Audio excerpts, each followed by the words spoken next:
Bonjour chez vous, nous terminons en beauté cette semaine avec le JT Sport. Je vous propose de découvrir les titres dans le sommaire. Au sommaire de l'actualité sportive de ce 28 avril 2023, Championship, Amad Diallo honoré par les supporters de Sunderland. Ligue 2 française, Jean-Philippe Crasso meilleur dribbleur. Libye, l'international Mohamed Zahabia kidnappé par un groupe armé. Brésil, le mot Pelé fait son entrée dans le dictionnaire de la langue portugaise. La lucarne sera consacrée à Siya Kolisi. Nous débutons avec cette information de Championship. Alors que la saison de Championship tire à sa fin, les fans des Black Cats ont récompensé certains de leurs joueurs malgré un 6e rang au classement, bien loin des places qualificatives pour la Première Ligue. Parmi les récompensés figure Amad Diallo, l'international ivoirien de 20 ans, auteur de 12 buts et 4 passes décisives en 39 rencontres toutes compétitions confondues, a été élu meilleur jeune joueur de la saison. De l'Angleterre, nous virons en France et précisément en Ligue 2 française. En plus d'être un bon passeur et un bon buteur, Jean-Philippe Crasso maîtrise aussi l'art du dribble. L'attaquant ivoirien de Saint-Etienne est le joueur qui a le plus tenté et réussi des dribbles cette saison en Ligue 2 française. Il en a réussi 36 dribbles sur 156. Il dépasse à ce classement l'Algérien Bilal Boutoba. Le joueur de Niort a tenté 145 dribbles et en a réussi que 64. Par contre, les nouvelles ne sont pas aussi bonnes pour Mohamed Zahabia. En effet, le média britannique The Sun annonce que Mohamed Zahabia, joueur d'Al-Ittihad en Libye, a été kidnappé par un gang armé.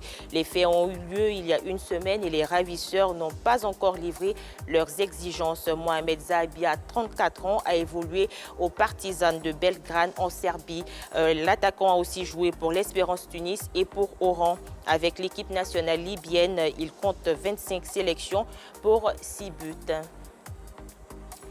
En espérant un heureux dénouement, terminons notre course du côté du Brésil. La langue portugaise compte un nouveau nom commun depuis mercredi, celui de Pelé, surnom du légendaire footballeur brésilien décédé le 29 décembre dernier, est désormais l'un des 167 000 mots du dictionnaire des noms communs de la langue portugaise et ses 265 millions de locuteurs à travers le monde. Le surnom d'Edson Arantes do Nascimento est utilisé familièrement au Brésil comme synonyme d'excellence. Dans le dictionnaire Michaelis de la langue portugaise, Pelé est synonyme d'exceptionnel, d'incomparable et d'unique.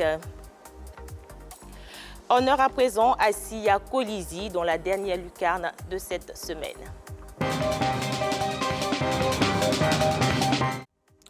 Siyantanda Kolisi, dit Siya Kolisi, né le 16 juin 1991 à Port-Elizabeth, est un joueur sud-africain de rugby à 15 évoluant au poste de 3e ligne aile ou 3e ligne centre. Il joue avec les Sharks en United Rugby Championship depuis 2021.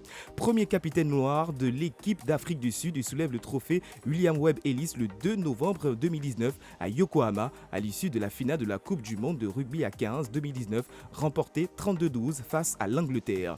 Il s'agit du 3e sacre pour les Springboks en Coupe du Monde. Il fait ses débuts avec l'équipe nationale le 15 juin 2013 contre l'Écosse à Mbombela Stadium où il est nommé homme du match. Il fait depuis régulièrement partie des sélections des Springboks. En 2017, Kolisi est nommé comme le nouveau capitaine de l'équipe des Stormers pour la saison 2017 de Super Rugby. Le 28 mai 2018, il est nommé capitaine de l'équipe nationale. En 2021, il change de franchise et signe aux Sharks qui débutent l'United Rugby Championship 2021-2022 pour la première fois. Début janvier 2023, le Racing 92 annonce le recrutement de Kolisi pour la saison 2023-2024 après sa potentielle participation à la Coupe du Monde 2023.